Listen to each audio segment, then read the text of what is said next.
दोस्तों, कहानी शुरू करने से पहले आप सभी से एक छोटी सी विनती है। हमारे YouTube channel Ed Novel Boy को जरूर सब्सक्राइब करें। यह कहानी पूर्णतः काल्पनिक फिक्शनल है। इसका वास्तविक जीवन से कोई संबंध नहीं है। कहानी का नाम है रीबोर्न एम्परर। तो चलिए कहानी शुरू करते हैं। योग दीप्त मंडल, नई योग्यता और चक्र मूल। पहले तो आकर्ष नाग विभाग में शामिल होने का सोच रहा था, लेकिन अब यहाँ पर आने के बाद और लोगों की बातें सुनने के बाद उसे समझ में आया था कि उसके लिए ज्यादा फायदेमंद कच्छप विभाग हो सकता है। वजह थी कच्छप विभाग की उच्च स्तर की दिव्य योग्यता, जो एक प्रकार की कवच श्रेणी की योग्यता थी। आकर्ष के पास तेज रफ्तार के लिए गरुड़ पंख थे, आक्रामकता और प्रहार करने के लिए नाग ऊर्जा से जुड़ी नाग योद्धा योग्यता, तलवार वाली दिव्य योग्यता और अपने मास्टर वेगवानस की खड्गमानस दिव्य योग्यता थी। लेकिन कवच श्रेणी की उसके पास कोई भी दिव्य योग्यता नहीं थी। मेरे साथ यहाँ पर बाकी के 3 विभागों के अधिकारी भी आ चुके हैं। यह सभी बारी बारी से अपने विभाग के लिए शिष्य चुनेंगे।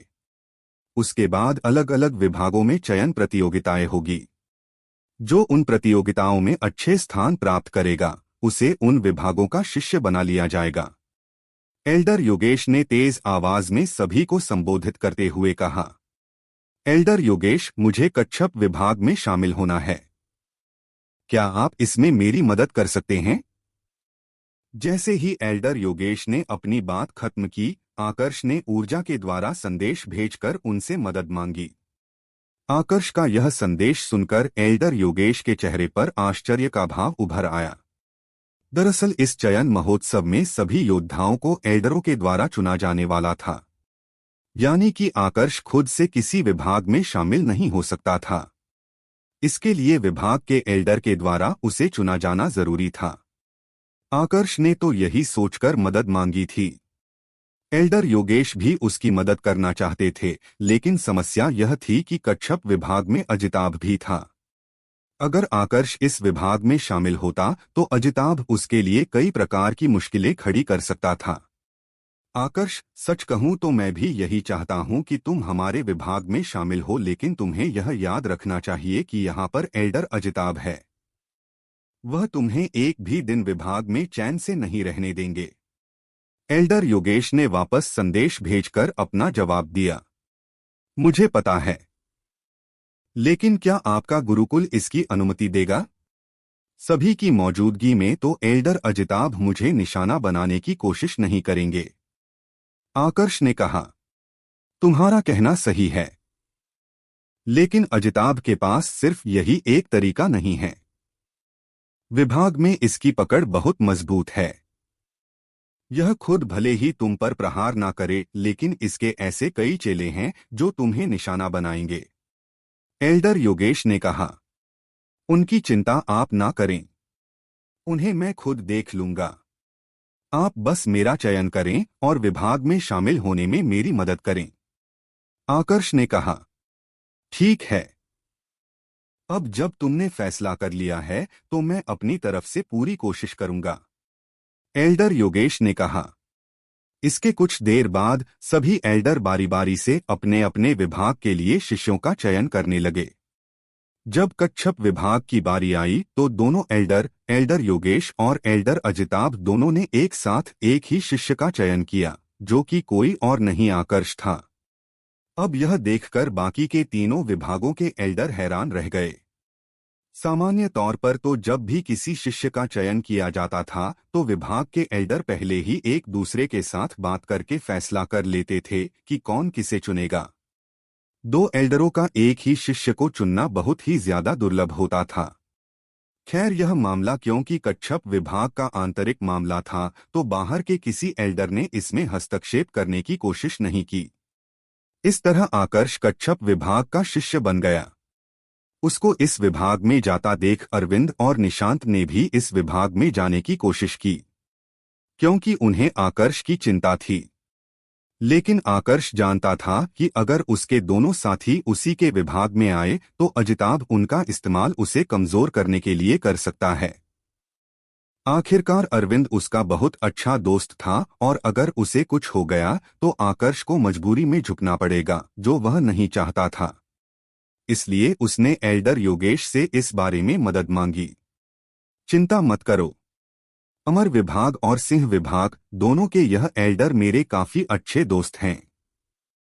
मैं उनसे कहूंगा तो वह तुम्हारे साथियों को जरूर चुन लेंगे। जब तक वह दूसरे विभाग में रहेंगे अजिताभ उन तक नहीं पहुंच पाएगा। एल्डर योगेश ने जवाब दिया। धन्यवाद।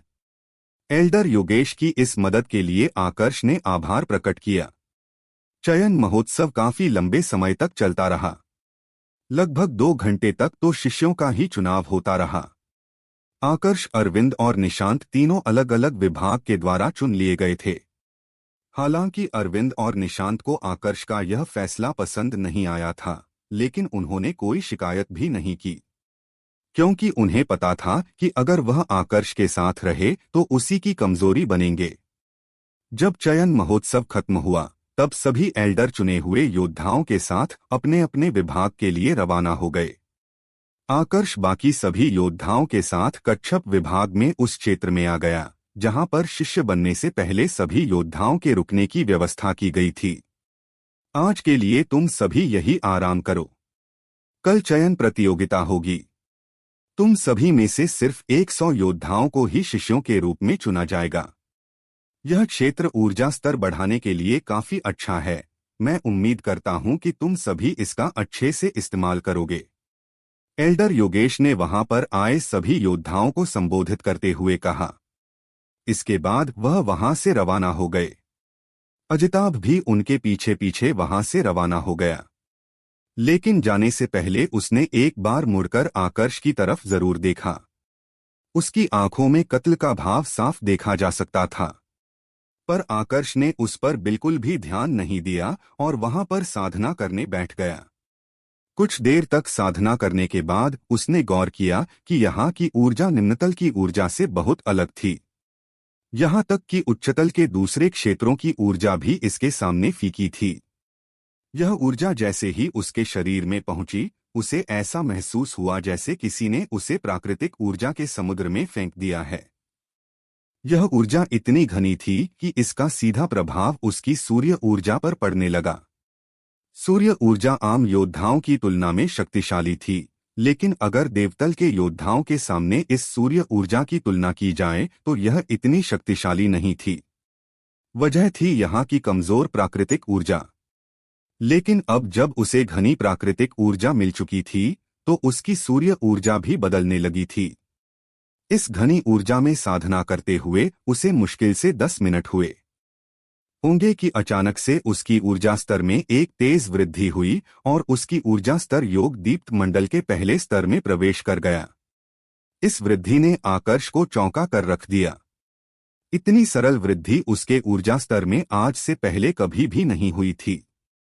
वह इसी के कारण आश्चर्य में था कि तभी उसे अचानक से अपनी आंख में दर्द महसूस होने लगा। यह उसकी वही आंख थी जिसमें चूड़ा गिद्ध की आंख जोड़ी गई थी। उसके योग दीप्त मंडल में प्रवेश करने के बाद उसकी आध्यात्मिक शक्ति में भी वृद्धि हुई थी, जो अब उसकी चूड़ा गिद्ध की आंख के साथ जुड़कर उसमें कुछ परिवर्तन कर रही थी। यह पूरी प्रक्रिया 4 घंटे तक चलती रही। इस दौरान उसकी आंख लगातार गर्म होते जा रही थी। एक समय तो ऐसा आ गया था जब आकर्ष अपनी आंख भी नहीं खोल पा रहा था। वैसे यह पहली बार नहीं था जब उसकी आंख में इतना तेज दर्द हो रहा था। इससे पहले जब उसे पहली बार चूड़ा गिद्ध की आंख मिली थी उस समय भी इतना ही तेज दर्द हुआ था, पर उस समय उसे फायदा भी काफी बड़ा मिला था। इसलिए इस बार दर्द होने के बावजूद आकर्ष चुपचाप उस दर्द को सहन करता रहा और प्रक्रिया के खत्म होने का इंतजार करने लगा। उसे यह तो पता नहीं था कि इसका प्रभाव कैसा होगा, लेकिन एक बात वह जानता था कि उसे कुछ फायदा ही मिलेगा। 4 घंटे के लंबे इंतजार के बाद जब पूरी प्रक्रिया खत्म हुई तब उसकी आंख में उठ रहा दर्द धीरे धीरे करके कम होने लगा। लगभग 10 मिनट बाद जब दर्द पूरी तरह से खत्म हो गया तब आकर्ष ने अपनी आंख फिर से खोली। शुरुआत में तो उसे कोई परिवर्तन नजर नहीं आया। आंख बिल्कुल सामान्य ही लग रही थी, पर ध्यान से देखने के बाद उसने पाया कि उसकी आंख जो कुछ भी देख रही थी उन दृश्यों को वह अपनी इच्छा अनुसार छोटा या बड़ा कर पा रहा था।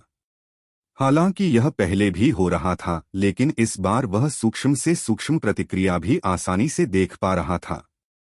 उसकी नजर एक मक्खी पर जाकर केंद्रित हो गई। दूसरों की नजरों में तो वह मक्खी काफी छोटी थी, लेकिन आकर्ष की चूड़ा गिद्ध की दृष्टि से उस मक्खी का आकार किसी वयस्क गिद्ध के जितना था। वह ध्यान से मक्खी को देख रहा था कि तभी एक और विचित्र घटना घटी। उसकी चूड़ा गिद्ध की आंख से आध्यात्मिक शक्ति की एक तरंग बाहर निकली और सीधा उस मक्खी के सिर से जा टकराई। तरंग के टकराते ही मक्खी अपनी जगह पर ही स्थिर हो गई। यह क्या हुआ? उसने उलझन भरे स्वर में अपने आप से पूछा। जब उसने ध्यान से मक्खी के शरीर का निरीक्षण किया तो पाया कि मक्खी खत्म हो चुकी थी। मक्खी की जो चेतना थी वह उस तरंग के कारण खत्म हो गई थी। आत्मिक युद्ध कला का आत्मिक प्रहार। आकर्ष ने आश्चर्य से भरे स्वर में अपने आप से कहा। आत्मिक युद्ध कला के बारे में आकर्ष पहले से जानता था। जब वह सोमाली महाद्वीप पर था तो उस समय उसके पास ऐसी ही एक युद्ध कला थी जो किसी को भी भ्रम में डाल सकती थी। यह युद्ध कला ज्यादा समय तक तो उसके पास नहीं रही थी, लेकिन फिर भी उसने काफी ज्यादा मदद की थी। अभी आकर्ष ने जो प्रहार किया था वह कोई युद्ध कला तो नहीं थी, लेकिन एक दिव्य योग्यता थी जो चूड़ा गिद्ध की आंख के कारण उसे मिल गई थी। अगर इस योग्यता का ध्यान से इस्तेमाल करूं तो प्रज्ञा मंडल के चरम पर पहुंचे हुए योद्धा को भी शायद एक बार के लिए जख्मी कर सकता हूं। दिव्य योग्यता की क्षमता देखने के बाद आकर्ष ने एक उत्साहित स्वर में अपने आप से कहा। योग दीप्त मंडल में प्रवेश करने के बाद उसके पास इतनी क्षमता तो थी कि प्रज्ञा मंडल के चरम पर पहुंचे हुए योद्धा को मार सके।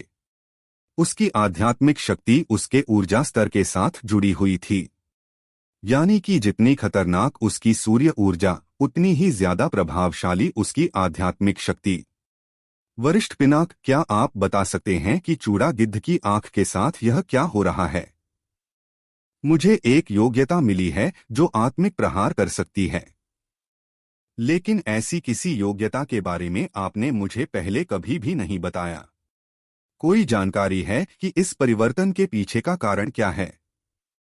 आकर्ष ने शक्ति स्तंभ के भीतर बैठे वरिष्ठ पिनाक से इस बारे में सवाल किया। उसकी आवाज सुनकर वरिष्ठ पिनाक ने अपनी आध्यात्मिक ऊर्जा को बाहर फैलाया और आकर्ष के शरीर का निरीक्षण करने लगे। काफी देर तक निरीक्षण करने के बाद उन्होंने कहा, कुछ ऐसे जीव होते हैं जिनमें जन्मजात योग्यता पाई जाती है। चूड़ा गिद्ध भी ऐसे ही कुछ जीवों में शामिल है। इनमें भी एक जन्मजात योग्यता पाई जाती है, पर उस योग्यता के बारे में बाहर के लोगों को इतनी जानकारी नहीं है। मेरे विचार से तो आपकी चूड़ा गिद्ध की आंख में जो परिवर्तन आया है वह इसी जन्मजात योग्यता से संबंधित है। आंख के आपके शरीर के साथ जुड़ने के कारण अब यह योग्यता आपको मिल गई है, बिल्कुल उसी तरह जैसे किसी जीव के अवशेष से दूसरे योद्धाओं को उच्च स्तर की दिव्य योग्यताएं मिलती है। वरिष्ठ पिनाक का यह जवाब पूर्ण रूप से संभावनाओं पर आधारित था।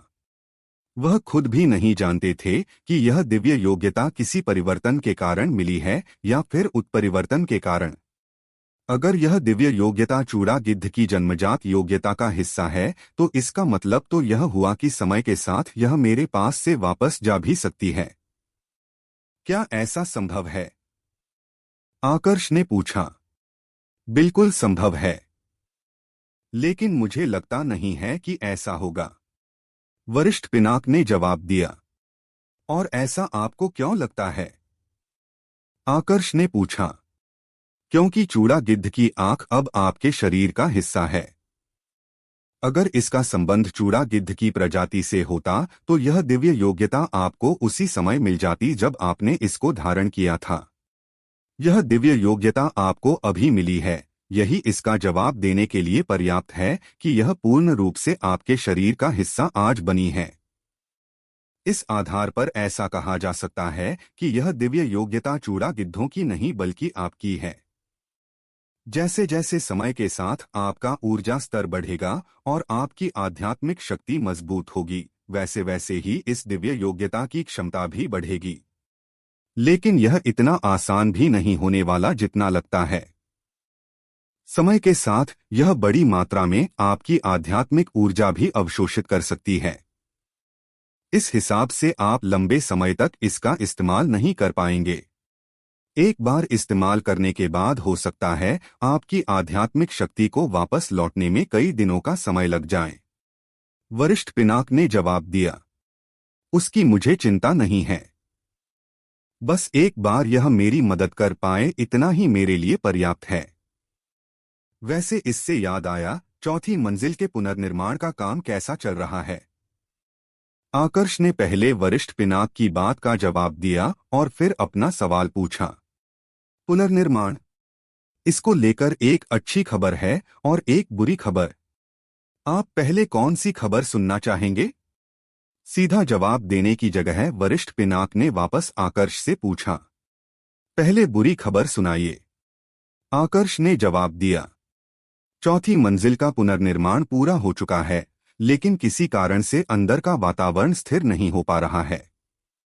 बार बार कोई ऊर्जा उस वातावरण को तोड़ दे रही है। वरिष्ठ पिनाक ने कहा, कोई ऊर्जा?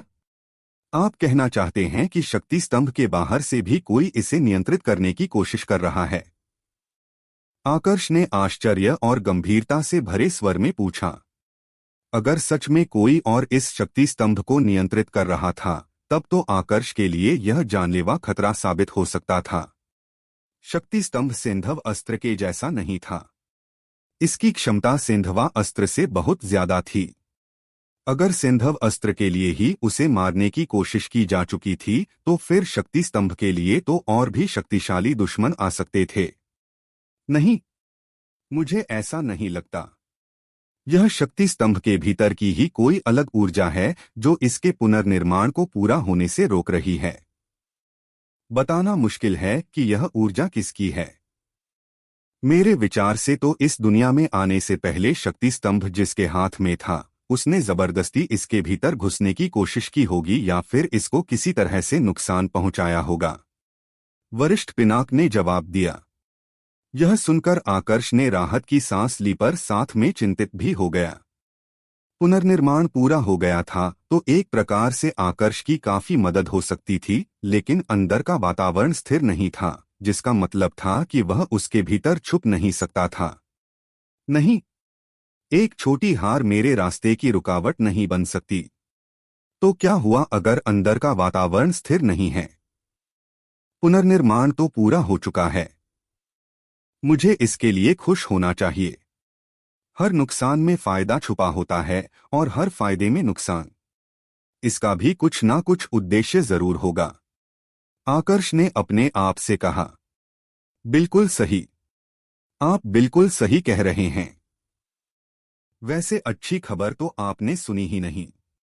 पहले मुझे लग रहा था कि चौथी मंजिल का पुनर्निर्माण पूरा होने के बाद अंदर बिताए गए 8 दिन बाहर की दुनिया के 1 दिन के बराबर होंगे, लेकिन जो परिणाम सामने आया है वह उम्मीद से भी ज्यादा है। वरिष्ठ पिनाक ने कहा। उम्मीद से ज्यादा? क्या आपके कहने का मतलब यह है कि अंदर का समय और ज्यादा धीमा हो गया है? आकर्ष ने उत्साहित होते हुए पूछा। बिल्कुल, अंदर का समय बहुत धीमा हो गया है। अब अंदर बिताए गए 10 दिन बाहर की दुनिया के 1 दिन के बराबर है। यह सुनने में भले ही कम लग रहा है, लेकिन अगर आपकी वर्तमान ताकत के आधार पर देखा जाए तो यह अंदर के वातावरण के स्थिर होने से भी ज्यादा अच्छा है। अब आपकी ताकत 10 गुना तेज रफ्तार से बढ़ सकती है, जिसका मतलब है कि कुछ ही समय में आप इतने ताकतवर हो जाएंगे कि आपको अंदर छुपने की जरूरत ही नहीं पड़ेगी।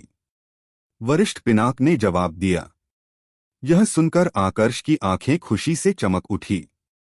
उसके उत्साह की इस समय कोई सीमा नहीं थी। यह वाकई बहुत बड़ी खुशखबरी थी। अगर उसका ऊर्जा स्तर तेज रफ्तार से बढ़ता है तो उसे किसी से छुपने की क्या जरूरत थी? आज से पहले शक्ति स्तंभ के भीतर बिताया गए 5 दिन बाहर की दुनिया के 1 दिन के बराबर थे, लेकिन अब सीधा अंदर का समय 2 गुना धीमा हो गया था। तार्किक तौर पर देखा जाए तो पिछले कुछ समय से उसका ऊर्जा स्तर जिस रफ्तार से बढ़ रहा था, अब वह रफ्तार 2 गुना हो गई थी। अगर उसका ऊर्जा स्तर पहले की रफ्तार से भी बढ़ा तो भी उसके पास आधा समय होगा अपनी दिव्य योग्यताएं और बाकी सभी तकनीकों का अभ्यास करने के लिए। एक रात का समय ज्यादा लंबा नहीं था। रात कब गुजर गई पता ही नहीं चला। अगले दिन की सुबह होते ही जितने भी योद्धाओं को कच्छप विभाग के शिष्यों के रूप में चुना जाने वाला था, उन सभी को एक वेदी के पास इकट्ठा होने को कहा गया। उच्च अधिकारी अभी तक नहीं आए थे, सिर्फ योद्धा ही वहां पर मौजूद थे। तो सभी आपस में अपने अपने अनुभव के बारे में चर्चाएं करने लगे। जब आकर्ष वहां पर पहुंचा तो एक शब्द ने उसका ध्यान अपनी तरफ खींचा। यह शब्द था चक्रमूल। कोई बात कर रहा था कि शिष्य बनने के लिए कम से कम हरे रंग का चक्रमूल प्रदर्शित करना जरूरी है, तो कुछ का कहना था कि पीले रंग का चक्रमूल भी चलेगा, लेकिन उसके लिए ऊर्जा स्तर उच्च होना चाहिए। आकर्ष सभी की बातें सुन रहा था, लेकिन उसे समझ में कुछ भी नहीं आ रहा था। यह शब्द उसके लिए बिल्कुल नया था। उसने इस बारे में वरिष्ठ पिनाक से पूछा, वरिष्ठ पिनाक, क्या आपको चक्रमूलों के बारे में कोई जानकारी है? नहीं, मैंने आज तक इसके बारे में नहीं सुना। शायद से यह यहीं इसी दुनिया का कोई स्रोत है। वरिष्ठ पिनाक की तरफ से जवाब आया। यह सुनकर आकर्ष सोच में पड़ गया। जब उसे यही पता नहीं था कि चक्रमूल क्या थे, तो वह विभिन्न रंग के चक्रमूल कैसे प्रदर्शित कर सकता था। कोई भी रास्ता ना देखकर उसने अपने पास खड़े एक मध्य अवस्था के आदमी से इस बारे में सवाल किया। यह मध्य अवस्था का आदमी भी उसी की भांति यहाँ पर शिष्य बनने के लिए आया था। तुम्हें चक्रमूलों के बारे में नहीं पता? आकर्ष का सवाल सुनकर एक बार के लिए तो वह मध्य अवस्था का आदमी भी चौंक पड़ा। मैं निम्नतल से आया हूं, वहां पर मैंने इनके बारे में नहीं सुना, फिर मुझे कैसे पता होगा कि यह क्या है? आकर्ष ने जवाब दिया, तो यह बात है, पहले बताना चाहिए था ना। सच कहूं तो चक्रमूल कोई बड़ी पहेली नहीं है। यह एक प्रकार का पैमाना है। जिस प्रकार इंद्रधनुष के 7 रंग होते हैं, बिल्कुल उसी तरह चक्रमूलों के भी 7 रंग होते हैं। प्रत्येक रंग योद्धा की प्रतिभा को दर्शाता है। उस मध्य अवस्था के आदमी ने कहा, तो यह प्रतिभा का पैमाना है। तो फिर यह काम कैसे करता है? आकर्ष ने पूछा। जिसकी प्रतिभा जितनी ज्यादा उच्च होती है, वह इस तरह का चक्रमूल भी प्रदर्शित करता है। लाल रंग का चक्रमूल सबसे निचले स्तर का माना जाता है। वही बैंगनी रंग का चक्रमूल सबसे उच्च स्तर का। मान लो किसी ने हरे रंग का चक्रमूल प्रदर्शित किया है, तो उसे शिष्य बनने के लिए कम से कम योग दीप्त मंडल का योद्धा होना होगा। अगर किसी ने पीले रंग का चक्रमूल प्रदर्शित कर दिया, जो कि हरे रंग के चक्रमूल से भी निचले स्तर का है, तो उसे एक मंडल ऊपर का ऊर्जा स्तर प्रदर्शित करना होगा, यानी कि प्रज्ञा मंडल का। रंग जैसे जैसे नीचे जाते जाएंगे, शिष्य बनने के लिए ऊर्जा स्तर का उतना ही ऊपर होना जरूरी होगा। उस मध्य अवस्था के आदमी ने जवाब दिया, तो इन चक्रमूल के बारे में पता कैसे करते हैं? साधन या स्रोत क्या है? आकर्ष ने पूछा।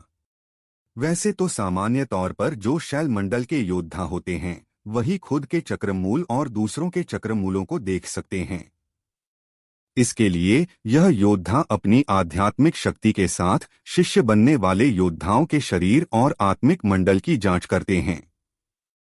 इस दौरान शिष्य बनने वाला योद्धा उस ऊर्जा को रोक नहीं सकता। अगर वह रोकने की कोशिश करता है तो फिर उसे बाहर निकाल दिया जाता है। वैसे इसके लिए दूसरे स्रोत भी इस्तेमाल किए जाते हैं। जो बात तुम्हें ध्यान रखनी चाहिए वह यह है कि अगर तुमने अच्छे मूल चक्र को प्रदर्शित कर दिया, तो तुम्हें प्रतियोगिता में भाग लेने की कोई भी जरूरत नहीं है, सीधे ही तुम्हें शिष्य के रूप में स्वीकार कर लिया जाएगा। यह प्रतियोगिता सिर्फ इसलिए रखी गई है ताकि निम्न चक्र मूल वाले योद्धा आपस में लड़ाई करें और उनमें से जो बेहतर हो वह शिष्य बन सके। मध्य अवस्था के उस आदमी ने चक्र मूलों से संबंधित जितनी भी जानकारी थी, वह सब की सब आकर्ष के साथ साझा कर दी। वैसे भी इसका पता चलने के बाद कोई योद्धा अपने मूल चक्र को बदल नहीं सकता था, तो किसी को बताने में कोई नुकसान नहीं था। नोट: पिछले कुछ अध्यायों में कहानी काफी धीमी रफ्तार से आगे बढ़ रही है। ऐसा इसलिए हो रहा है क्योंकि बहुत से नए विषय बीच में आ चुके हैं। उच्चतल के बारे में बताना भी जरूरी है कि वह किस प्रकार की जगह है, वहां का वातावरण और वहां पर किस प्रकार के योद्धा हैं। पर एक बार जब काम की सारी जानकारी खत्म हो जाएगी तो सिर्फ लड़ाइयां बचेगी। आधार तैयार करना थोड़ा मुश्किल होता है, लेकिन इसमें ज्यादा समय नहीं लगेगा। बाकी कहानी पर इतना प्यार बनाए रखने के लिए आप सभी का बहुत बहुत आभार। प्रतिभा कमजोर है पर उसे बढ़ाया जा सकता है। सुबह के 9 बजे के लगभग चयन प्रतियोगिता का पहला भाग शुरू हुआ। इस समय तक योद्धाओं की संख्या काफी बढ़ चुकी थी। जहां कल सिर्फ 100 के लगभग योद्धा आए थे, आज उनकी संख्या 1000 से बाहर थी। ऐसा इसलिए था क्योंकि एल्डर योगेश और अजिताभ के आने के बाद इसी विभाग के ही दूसरे एल्डर शिष्यों का चयन करने के लिए गए थे। इस तरह सुबह होने तक योद्धाओं की संख्या 1000 के बाहर पहुंच गई थी। शांत हो जाओ। अचानक से एक स्वर सभी योद्धाओं को सुनाई पड़ा। अगले ही क्षण कई मध्य अवस्था के आदमी आसमान में प्रकट हुए। इनमें से 2 तो एल्डर योगेश और अजिताभ थे। उनके अलावा भी कई मध्य अवस्था के आदमी वहां पर मौजूद थे, लेकिन उनका पहनावा एल्डर योगेश के जैसा नहीं था। शायद से वह सभी तृतीय श्रेणी के एल्डर थे। जब उनके संबोधन को सुनकर सभी योद्धा शांत हो गए, तब एल्डर योगेश ने फिर से सभी को संबोधित करते हुए कहा, आज की यह चयन प्रतियोगिता 2 भागों में बांटी गई है। पहले भाग में तुम सभी की प्रतिभा की जांच की जाएगी। सभी को अपने चक्र मूल प्रदर्शित करने होंगे। उसी के आधार पर तय होगा कि कोई शिष्य बनेगा या नहीं। अब सभी एक एक करके आगे आए और अपने चक्र मूल प्रदर्शित करें। जब एल्डर योगेश ने अपनी बात खत्म की, उसी के तुरंत बाद तृतीय श्रेणी के एल्डर आगे आए और उन्होंने कुछ योद्धाओं को अपने सामने कतार बनकर खड़े होने को कहा।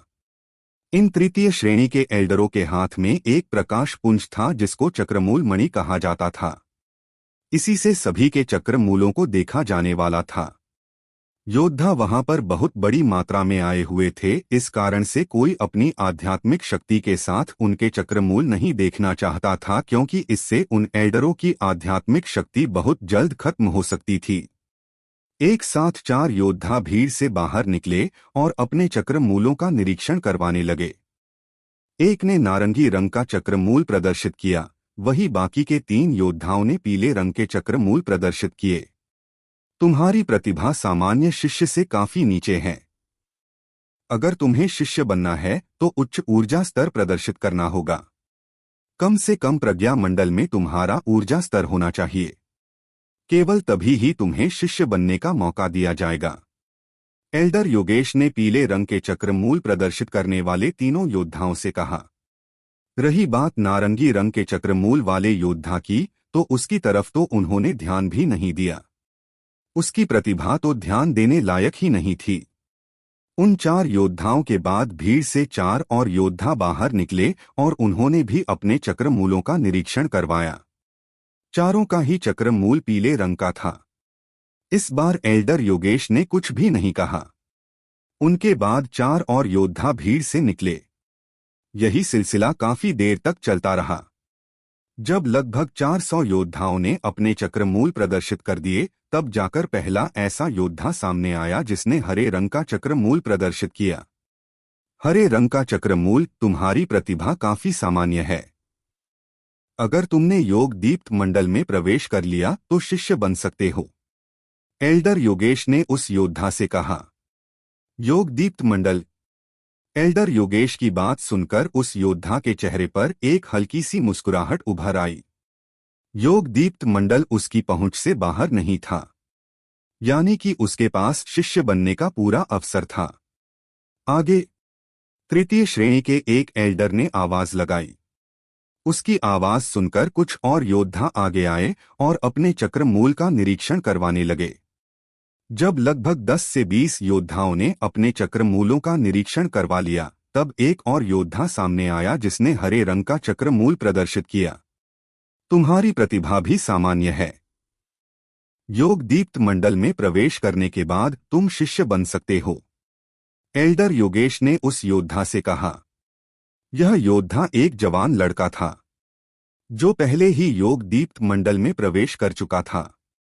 अब उसे बस दूसरे भाग में अपनी ताकत प्रदर्शित करनी थी और फिर वह शिष्य बन सकता था। उसका सुनहरा भविष्य उससे बस कुछ ही कदमों की दूरी पर था। आकर्ष भीड़ में खड़े होकर इस पूरी प्रक्रिया देख रहा था।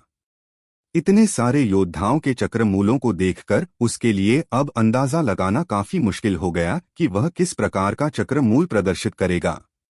अगर सोमाली महाद्वीप या सोमालिया महाद्वीप के निम्नतल की बात करें तो वहां पर तो आकर्ष की प्रतिभा काफी उच्च मानी जा सकती थी, लेकिन यहाँ उच्चतल में उसकी प्रतिभा सर्वश्रेष्ठ थी। इस बात को तो वह खुद भी मानने को तैयार नहीं था। यज्ञा से जब उसका सामना हुआ था तो उस समय यज्ञा की उम्र उससे काफी छोटी थी, लेकिन फिर भी उसका ऊर्जा स्तर आकर्ष से बहुत आगे था। ऐसे में अपनी प्रतिभा को लेकर उसके मन में सवाल उठने लगे। हाँ, यह बात सच थी कि आकर्ष ने बहुत निचले स्तर से शुरुआत की थी, जबकि यहाँ उच्चतल के योद्धाओं को बचपन से ही ऐसे संसाधन मिल गए थे जिन्होंने उनके ऊर्जा स्तर को बढ़ाने में काफी मदद की। अब तुम्हारी बारी। आकर्ष जब इस बारे में सोच ही रहा था कि तभी उसे एक तृतीय श्रेणी के एल्डर की आवाज सुनाई पड़ी। एल्डर की आवाज सुनकर आकर्ष आगे आया और चक्र मूलमणि की तरफ अपना हाथ बढ़ाया। अधिकांश लोगों की नजरें इस समय आकर्ष पर केंद्रित थी। उनकी नजर में आकर्ष एक बहुत ही प्रतिभाशाली योद्धा था। अगर आकर्ष आसमानी, नीले या फिर बैंगनी रंग का चक्रमूल प्रदर्शित कर देता है तो भी किसी को आश्चर्य नहीं होने वाला था। इस पर अपना हाथ रखो और अपनी ऊर्जा को स्वतंत्र रूप से प्रवाहित होने दो, उस तृतीय श्रेणी के एल्डर ने कहा। आकर्ष ने बिल्कुल वैसा ही किया जैसा उस एल्डर ने कहा था, लेकिन बाकियों की तरह वह बहुत ज्यादा उम्मीदें लगाकर नहीं बैठा था। वह खुद अच्छे से जानता था कि उसका स्तर क्या है। लगभग 10 सेकंड तक तो चक्र मूल मणि की तरफ से कोई प्रतिक्रिया नहीं आई, लेकिन फिर अचानक से मणि चमकने लगा। अब जो परिणाम लोगों की आंखों के सामने था उस पर किसी को विश्वास नहीं हो रहा था। पीले रंग का चक्रमूल। क्या चक्र मूलमणि के साथ कोई गड़बड़ है? एक योद्धा ने चौंकते हुए पूछा। आकर्ष की ताकत और प्रतिभा सभी ने देखी थी, इसलिए ऐसे सवालों का उठना तो स्वाभाविक था। हाँ, पक्का चक्र मूलमणि के साथ ही कुछ गड़बड़ है, एल्डर योगेश ने कहा। वह भी इस बात को मानने के लिए तैयार नहीं थे कि आकर्ष की प्रतिभा इतने निम्न स्तर की हो सकती है, लेकिन आकर्ष को इस समय कोई भी फर्क नहीं पड़ रहा था। उसे तो जो परिणाम देखने को मिल रहा था वह उससे संतुष्ट था। आकर्ष, दूसरे चक्र मूलमणि के साथ फिर से अपने चक्र मूल की जांच करवा, एल्डर योगेश ने आकर्ष से कहा। एल्डर योगेश, मुझे नहीं लगता कि इसकी कोई जरूरत है। जो परिणाम आया है मैं उस पर कोई भी सवाल नहीं उठा रहा, आकर्ष ने जवाब दिया। लेकिन एल्डर योगेश को लगा कि आकर्ष शायद इसलिए मना कर रहा है क्योंकि वह दूसरों के सामने दिखावा नहीं करना चाहता। आकर्ष, जैसा कह रहा हूं वैसा करो, एल्डर योगेश ने इस बार गंभीर स्वर में आकर्ष से कहा। अब की बार आकर्ष मना नहीं कर पाया। उसने दूसरे चक्र मूलमणि के साथ निरीक्षण करवाया। सभी लोग बड़े ही ध्यान से इस बार के परिणाम को देख रहे थे। सभी को उम्मीद थी कि इस बार तो परिणाम पूरा अलग आएगा, लेकिन जैसे ही परिणाम आया सभी को एक बार फिर झटका लगा। इस बार भी पीले रंग का चक्र मूल प्रदर्शित हुआ था। यह कैसे संभव है? एक चक्र मूलमणि तो खराब हो सकता है, पर दूसरा चक्र मूलमणि खराब कैसे हो सकता है? एक योद्धा ने सवाल उठाया। इसमें हैरान होने वाली कोई बात नहीं है। तुम लोगों ने अभी तक सिर्फ इसके ऊर्जा स्तर पर ध्यान दिया था। क्या तुम में से किसी ने इस बात पर थोड़ा सा भी ध्यान दिया कि इसकी वास्तविक उम्र कितनी हो सकती है? हो सकता है इसके पास कोई ऐसी तकनीक हो जिससे यह अपनी उम्र छुपा सकता हो। अजिताभ ने सभी के सामने आकर्ष पर हंसते हुए कहा। वह इस बात से काफी ज्यादा खुश था कि आकर्ष के पास पीले रंग का चक्रमूल है। किसी का चक्रमूल जितने निचले स्तर का होता था, उसका ऊर्जा स्तर उतनी ही धीमी रफ्तार से बढ़ता था। शुरुआत में तो किसी को भी अजिताभ की बात पर विश्वास नहीं हुआ, लेकिन फिर थोड़ी ही देर के बाद लोगों के मन में इसको लेकर सवाल उठने लगे। वह सभी ना चाहते हुए अजिताभ की बात से सहमति जताने लगे। आकर्ष चुपचाप लोगों की बातें सुन रहा था। उसने किसी की भी बात को गंभीरता से नहीं लिया। वह खुद पहले से जानता था कि उसका चक्रमूल इस रंग का हो सकता है। वरिष्ठ पिनाक, आपका इसके बारे में क्या कहना है? क्या किसी योद्धा के लिए अपने चक्रमूल को बदलना संभव है? आकर्ष ने वरिष्ठ पिनाक से इस बारे में सवाल किया। सच कहूं तो पहले मुझे लग रहा था कि यह चक्रमूल कोई बहुत बड़ा तत्व होगा जो योद्धा के जीवन पर प्रभाव डालेगा, पर अब इसे देखने के बाद मुझे समझ में आया है कि यह दिखावे के अलावा और कुछ नहीं है। वरिष्ठ पिनाक ने जवाब दिया। दिखावा? इसका क्या मतलब हुआ? आकर्ष ने पूछा। मतलब यह है कि यह कोई ऐसा स्थिर तत्व नहीं है जिसको बदला नहीं जा सकता। इस दुनिया के योद्धाओं के लिए तो यह स्थिर हो सकता है, लेकिन आपके लिए नहीं है। आप अपने चक्रमूल को बदल सकते हैं और इसको बदलने के एक से ज्यादा तरीके हैं। वरिष्ठ पिनाक ने जवाब दिया। एक से ज्यादा तरीके? क्या आप उनके बारे में विस्तार से बता सकते हैं? आकर्ष ने पूछा। वैसे तो कई तरीके हैं, लेकिन अभी के लिए 2 तरीके आपके सबसे ज्यादा काम आ सकते हैं। जहां तक मैं समझ पाया हूं, तो इस दुनिया के नियम आप पर लागू नहीं होते हैं। इसका आपको एक नुकसान भी हुआ है। यहाँ की जो ऊर्जा है वह आपके शरीर पर वैसा प्रभाव नहीं दिखा रही है जैसा यहाँ के योद्धाओं पर दिखाती है। बस आपके पास यहाँ के योद्धा का शरीर है, इसलिए थोड़ी मात्रा में ऊर्जा आपके शरीर के भीतर पहुंच रही है। अब इसको बदलने का पहला तरीका है शक्ति रस। आपने बताया था कि बहुत समय पहले अपने 10,000 वर्ष पुराने शक्ति रस का सेवन किया था। वह शक्ति रस एक प्रकार का आध्यात्मिक स्रोत था, जो सीधा आपकी आध्यात्मिक शक्ति को प्रभावित करता था। आपको इस दुनिया के साथ अपनी आत्मा का संबंध बिठाना होगा और उसके लिए शक्ति रस के जैसे ही दूसरे आध्यात्मिक स्रोतों की जरूरत पड़ेगी। मुझे कुछ आध्यात्मिक स्रोतों के बारे में पता है। मैं उनकी जानकारी आपके पास भेज रहा हूं।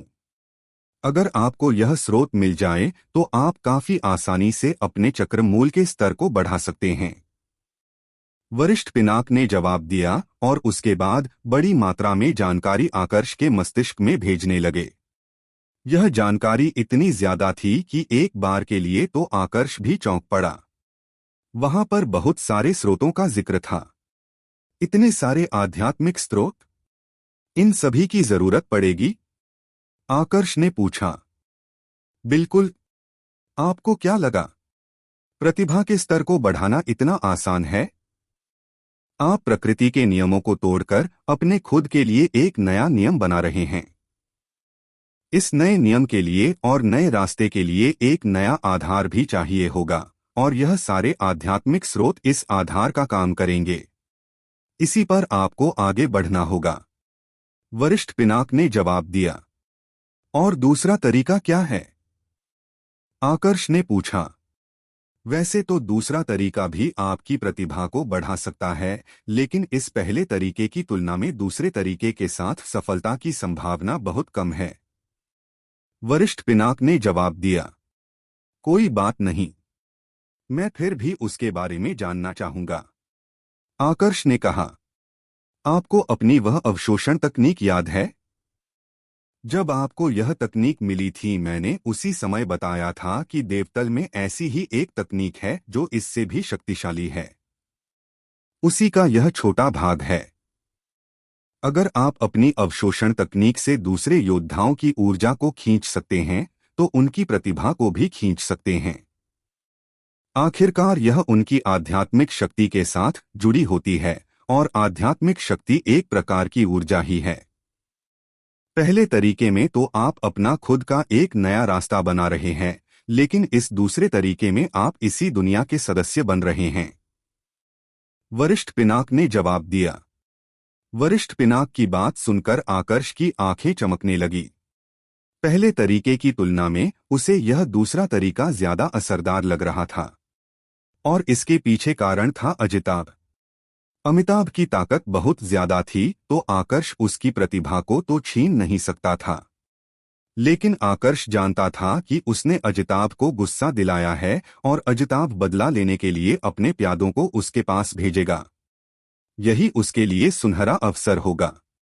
अब वैसे तो इस तरह से किसी की ऊर्जा खींचना गलत था, लेकिन आकर्ष हर किसी को तो अपना निशाना नहीं बनाने वाला था। वह सिर्फ उनको निशाना बनाने वाला था जो पहले उसे निशाना बनाने की कोशिश करने वाले थे। आकर्ष उन सबको खत्म करने वाला था, तो उन्हें खत्म करने से पहले उनकी ऊर्जा को खींचना एक प्रकार से गलत नहीं था। अपना निरीक्षण पूरा होने के बाद आकर्ष दूसरे पक्ष के साथ जाकर खड़ा हो गया। वहां पर पहले से कई योद्धा खड़े थे, जिन्होंने अपने चक्रमूल का निरीक्षण करवा लिया था। वहीं पर एक ऐसा योद्धा भी था जिसके पास हरे रंग का चक्रमूल था।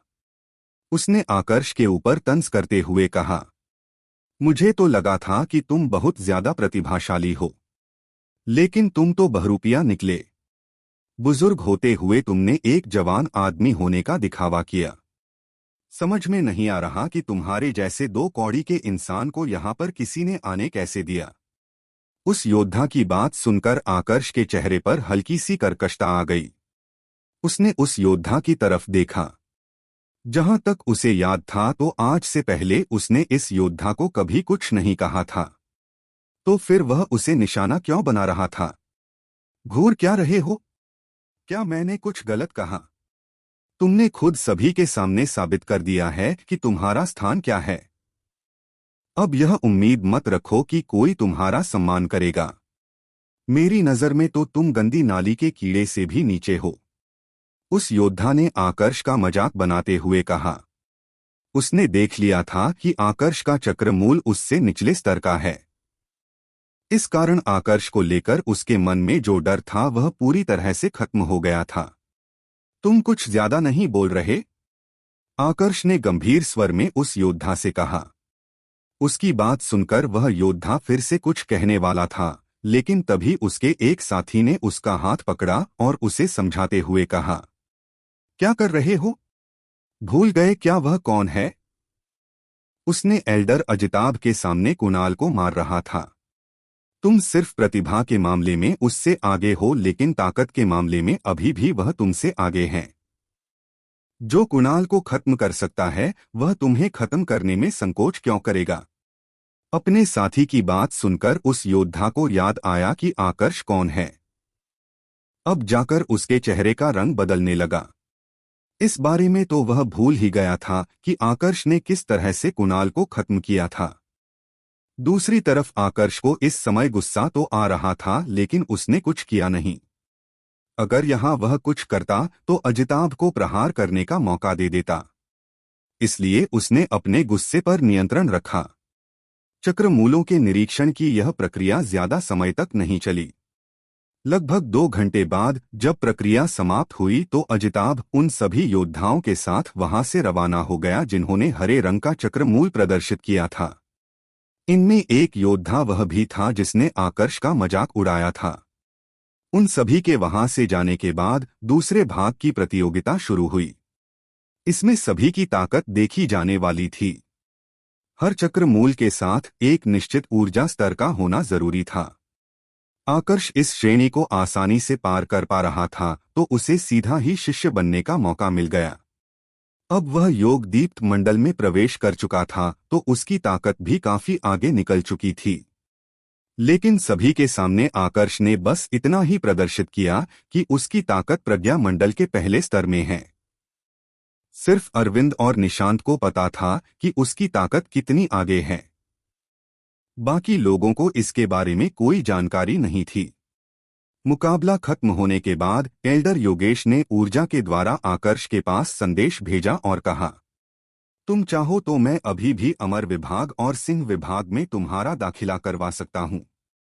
यह विभाग तुम्हारे लिए सुरक्षित नहीं है आकर्ष, बेहतर यही रहेगा कि तुम चले जाओ। उन्होंने यह इसलिए कहा था क्योंकि उनके हिसाब से अब आकर्ष के पास इतनी प्रतिभा नहीं थी कि ज्यादा समय तक इस विभाग में टिक सकता था। जब उसके पास अच्छा चक्रमूल नहीं था तो सीधी सी बात थी कि उच्च अधिकारी भी उसकी कोई मदद नहीं करने वाले थे। अजिताभ काफी आसानी से उसे शिकार बना सकता था। इतना सब कुछ होने के बाद भी आप मेरी मदद करना चाहते हैं, इसके लिए आपका बहुत बहुत धन्यवाद। लेकिन मेरा इरादा अभी भी पहले के जैसा मजबूत है। मैं इसी विभाग में रहूंगा। आकर्ष ने जवाब दिया। ठीक है, अगर तुम्हारा यही फैसला है तो मैं तुम्हारे फैसले का सम्मान करता हूं। अब से मैं तुम्हें इस बारे में कुछ नहीं कहूंगा। लेकिन याद रखना, अजिताभ कोई ऐसा इंसान नहीं है जिसे तुम नजरअंदाज कर दो। बहुत जल्द उसके लोग तुम्हें निशाना बनाने आएंगे। अपना ध्यान रखना। एल्डर योगेश ने एक गहरी सांस लेते हुए जवाब दिया। उनकी आवाज में निराशा साफ झलक रही थी। वह निराश इसलिए नहीं थे कि आकर्ष की प्रतिभा कम थी। निराशा तो उन्हें इसलिए हो रही थी क्योंकि इतना कहने के बाद भी आकर्ष उनकी बात को गंभीरता से नहीं ले रहा था। मुकाबला खत्म होने के बाद एल्डर योगेश के आदेश पर जिन्होंने निश्चित ताकत प्रदर्शित कर दी थी उन सभी को शिष्य बना दिया गया और अंदर भेज दिया गया। वहीं दूसरी तरफ जो ऐसे योद्धा थे जो ताकत प्रदर्शित नहीं कर पाए थे, उन सभी को गुरुकुल से निकाल दिया गया। विभाग के आंतरिक भाग में प्रवेश करने के बाद 2/3 श्रेणी के एल्डर आकर्ष और बाकी सभी योद्धाओं को लेकर विभाग के सबसे सघन ऊर्जा वाले क्षेत्र में आए। इससे आगे का क्षेत्र कच्छप विभाग के उच्च अधिकारियों का है। यहाँ पर विभाग प्रमुख और द्वितीय श्रेणी के 5 एल्डर रहते हैं। जब तक उनकी अनुमति न हो कोई भी इसके भीतर प्रवेश नहीं कर सकता। अगर तुम में से भी किसी ने भीतर प्रवेश करने की कोशिश की तो तुम्हें तुरंत खत्म कर दिया जाएगा। एक तृतीय श्रेणी के एल्डर ने सभी योद्धाओं को संबोधित करते हुए कहा। और इस तरफ यह विशालकाय मूर्ति रूप की वेदी वह स्थान है जहां पर विभाग की सबसे शक्तिशाली कवच श्रेणी की दिव्य योग्यता सिखाई जाती है। अभी फिलहाल के लिए यह तुम लोगों की पहुंच से बहुत दूर है। यहाँ पर सिर्फ उन्हीं योद्धाओं को शिक्षा दी जाती है जिनको अनुमति मिली हो। इसे भी तुम दूर से देख सकते हो, पर पास जाने की कोशिश मत करना। तृतीय श्रेणी के दूसरे एल्डर ने आकर्ष सहित बाकी सभी योद्धाओं को संबोधित करते हुए कहा। ऐसा क्यों? हम पास में क्यों नहीं जा सकते? एक योद्धा ने सवाल किया। ऐसा इसलिए क्योंकि हमारे विभाग की जो उच्च स्तर की दिव्य योग्यता है उसको हर कोई नहीं सीख सकता। तुम सभी के सामने यह जो शिष्य बैठे हैं, इनमें से अगर एक भी शिष्य इस दिव्य योग्यता को पूर्ण रूप से सीख ले तो अपने आप में वह भी बहुत बड़ी बात होगी। अग्नि गुरुकुल के 4 विभागों में सबसे मुश्किल हमारे विभाग की दिव्य योग्यता को समझना है। आज तक बहुत से शिष्यों ने कोशिश की है, लेकिन सिर्फ 10 शिष्य ऐसे थे जो पूर्ण रूप से इसको सीख पाए थे। और भी कई शिष्य हैं जिन्होंने इसमें काफी अच्छी महारत हासिल की थी, लेकिन जब इस्तेमाल करने की बारी आई तो वह उन 10 शिष्यों से बहुत पीछे थे। तुम लोग जो उच्च प्रतिभा नहीं दिखा पाए, तुम लोगों को क्यों लगता है कि यहाँ की दिव्य योग्यता को तुम इतनी आसानी से सीख सकते हो? वैसे अगर इस दिव्य योग्यता को तुम सीख लेते हो तो तुम्हें गुरुकुल में किसी से भी डरने की कोई जरूरत नहीं होगी, क्योंकि सारे उच्च अधिकारियों की नजर तुम पर रहेगी। वह सभी तुम्हारा सहयोग और समर्थन करेंगे। लेकिन इसके लिए पहले दिव्या योग्यता को सीखना होगा। दोनों एल्डरों ने एक एक करके सभी शिष्यों को समझाया। जब आकर्ष ने उनकी बात सुनी तो वह कुछ देर के लिए सोच में पड़ गया। उसने तो गरुड़ पंख जैसी दिव्य योग्यता को भी काफी आसानी से सीख लिया था, जो इस विभाग की दिव्य योग्यता से कहीं आगे थी। तो फिर दोनों एल्डर ऐसा क्यों कह रहे थे कि उनके लिए इस दिव्य योग्यता को सिखाना बहुत मुश्किल है? उसने इस बारे में वरिष्ठ पिनाक से पूछा। इसका जवाब बहुत आसान है। आपने शुरुआत ही खड्गमानस जैसी शक्तिशाली दिव्य योग्यता से की थी। सबसे मुश्किल वही थी।